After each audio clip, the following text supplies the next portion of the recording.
Welcome back. Today's word of the day is outsourcing. Maybe you think you know what this is, but there's a lot more to it. Outsourcing means taking any process that you currently do in-house and hiring a third party to do it. So finding an outside source to perform services that your inside team used to do.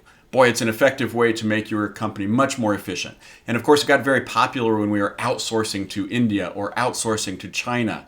We also often call that offshoring the work, sending it abroad. And the further we send things offshore, the more people now talk about onshoring, bringing them back, bringing those capabilities back to the United States or back to our HQ, or even nearshoring, bringing them back, but let's use Mexico or the Caribbean or Canada to have a nearshore outsourcing solution.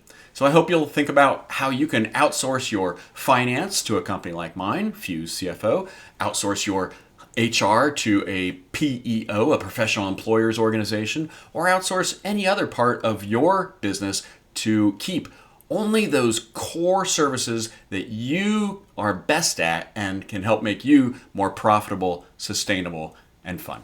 Thanks.